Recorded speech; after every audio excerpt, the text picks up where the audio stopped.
Hello friends. आज बात करते हैं एक खास फर्टिलाइजर की जो मैं अपने प्लांट्स में रेगुलर देती रहती हूँ, जिससे जो मेरी किचन गार्डन में जो भी प्लांट्स लगे हुए हैं, चाहे वो फ्रूट्स के हों, वेजिटेबल्स हों या फ्लावरिंग के हों, बहुत ही अच्छे से ग्रो करते हैं। इतनी गर्मी में भी चाहे मेरे छत पे मैंने नेट ग्रीन नेट नहीं लगाई हुई है, लेकिन फिर भी मेरे प्लांट्स हैं जो अच्छे से सर्वाइव कर रहे हैं, जो मैं आपको टाइम टू टाइम वीडियोस में अपडेट देती रहती हूँ। ये जो मेरा कैप्सिकम का शिमला मिर्च का प्लांट्स है, आप देखो कितनी अच्छी फ्रूटिंग इसमें हुई है। और इसमें ये जो प्लांट्स निकला है पास में करेले का, जैसे किचन वेस्ट डालने का आपको एक बेनिफिट ये भी होता है कि इसमें से आपको कई बार सरप्राइज प्लांट्स भी गिफ्ट के तौर पे भी मिलते रहते हैं, क्योंकि उसमें कुछ ना कुछ सीड्स चले जाते हैं वेजिटेबल्स के, तो वो कई बार प्लांट आपके अपने आप ही ग्रो कर जाते हैं, आपको कुछ भी करने की जरूरत नहीं पड़ती है।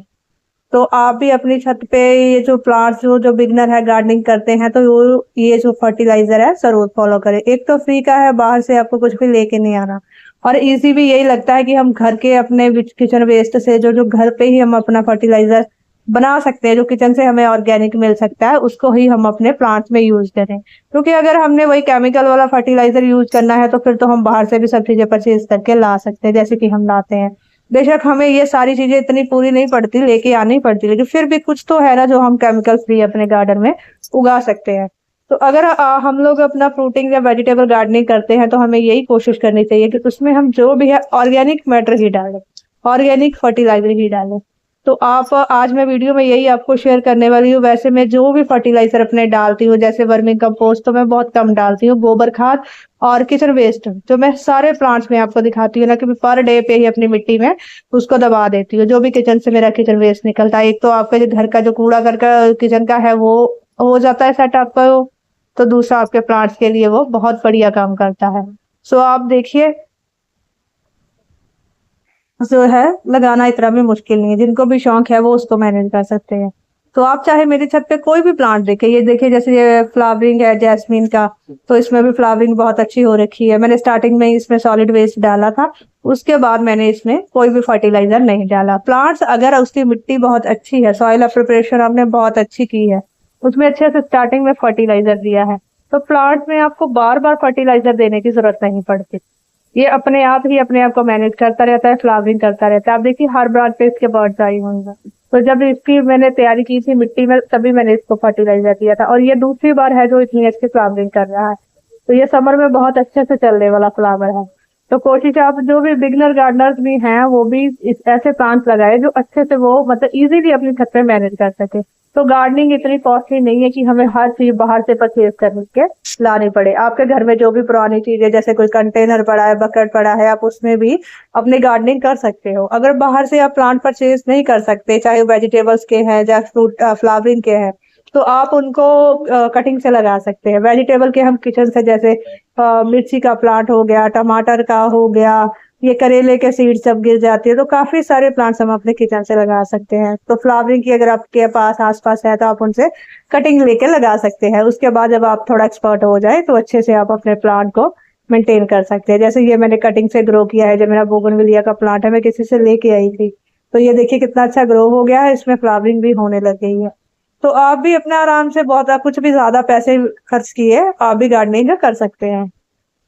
अगर आप अपनी छत पे ऐसे प्लांट्स या किचन गार्डन में लगाते हो तो आपका एनवायरनमेंट भी, आपके आसपास की जो हवा है उसमें भी ताजगी भरी रहती है। ये मेरा उसका अनार का प्लांट है, और देखो आप फुल ऑफ फ्लावरिंग है। इसकी ये 1.5 से 2 साल के अंदर ही है, इतना बड़ा नहीं है ये अभी। तो फ्लावरिंग देखिए आप इसमें कितनी हो रखी है, और कोई भी स्पेशल फर्टिलाइजर बाहर से नहीं डाला, वही मेरा सेम फर्टिलाइजर होता है हमेशा। तो आप लोग अपने पे, ये एक तो है कि हमारे जो आसपास का एनवायरनमेंट है साफ रहता है, हवा शुद्ध रहती है। जितनी गर्मी हो रखी है आजकल, सबको अपने आसपास जो है प्लांट्स और ग्रीनरी मेंटेन करके रखनी चाहिए। खास करके आपकी अगर आपके पास थोड़ी सी जगह भी, अगर बालकनी भी है, तब भी आप थोड़े थोड़े प्लांट्स उसमें लगाइए। बाहर से परचेज नहीं कर सकते हैं तो आप घर से कुछ ना कुछ मेंटेन कर लीजिए। लेकिन जो फ्रूटिंग प्लांट का है वो आपको है, यही है कि आपको नर्सरी से ही लाने पड़ेंगे, क्योंकि ये अगर सीड ग्रोइंग होगा तो इस पे आपको फल नहीं मिलेगा। ग्राफ्टिंग प्लांट्स ही लेके आने पड़ेंगे आपको, या कलमकारी से तैयार। और जो बिगनर है उनको ये चीज नहीं अभी पता चलती, जो एक्सपर्ट है उनको तो पता है कौन सा प्लांट्स लगाना है। तो आप कोशिश करें जब आप फ्रूट प्लांट परचेज कर रहे हैं तो उस पे फ्रूट लगा हो।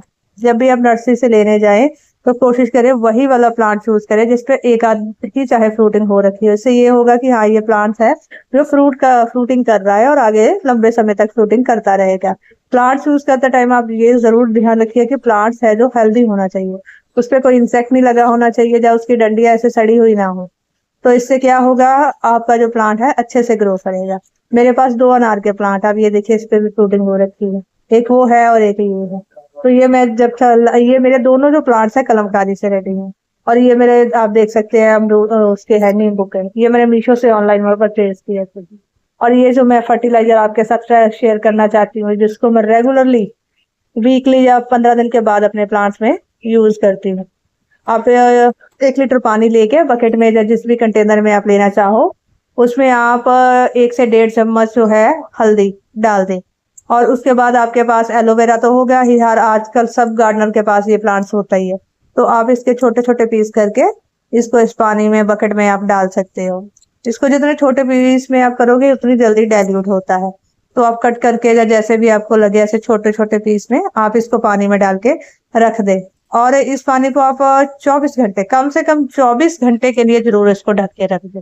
इससे ये होगा जो भी इसके न्यूट्रिएंट है जो इसमें है हमारे पौधों को फायदा मिलेगा वो सब इस पानी में हो जाएगा। उसके बाद इसमें आप पानी ऐड कर दें। और मेरी 10 लीटर की बाल्टी है, मैंने 1 लीटर पहले डाला था और अब इसको भर लिया। और आप इसको चाहे तो छान के स्प्रे भी कर सकते हो। मैं तो ऐसे अपने सारे प्लांट्स में इसको देती रहती हूँ। ये देखिए आप मेरे वेजिटेबल्स के प्लांट भी, सभी प्लांट्स चाहे फ्रूट के हों चाहे फ्लावरिंग के हैं तो आप उसमें डालें। फ्रेंड्स, अगर आपको मेरी गार्डनिंग टिप्स अच्छी लगती है तो प्लीज आप मेरे चैनल को सब्सक्राइब जरूर करें। हम ऐसी ही वीडियो अपने आपसे शेयर करते रहेंगे और जो भी गार्डनिंग टिप्स है। और मेरी जो गार्डनिंग है वो फ्री ऑफ कॉस्ट होती है, मैं बाहर से कुछ भी परचेज करके नहीं लेके आती हूँ। ये देखिए मेरा अमरूद का प्लांट, इसकी अपडेट है, इसके फ्रूट्स भी अब सेट होने लगे हैं। तो ये अच्छे से फ्रूटिंग कर रहा है। ये देखिए आप, इस बार चाहे आंधी के कारण काफी फ्रूट गिर गए हैं फिर भी काफी अच्छी फ्रूटिंग इस पे सेट हुई है। ये भी अभी 2 साल का ही है। ये मेरा पिंक ताइवान अमरूद है, आपने मेरी वीडियोस में देखा ही होगा। तो आप प्लीज सब अपने जो भी है, जिसको भी है शौक किचन गार्डन का, जरूर पूरा कीजिए, वो भी फ्री ऑफ कॉस्ट है।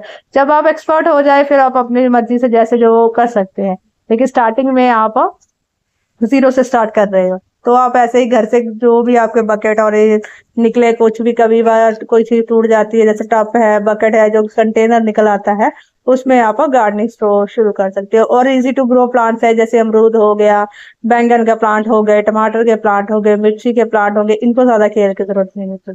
वीडियो अच्छी लगे तो आप मेरे चैनल को लाइक शेयर सब्सक्राइब करें।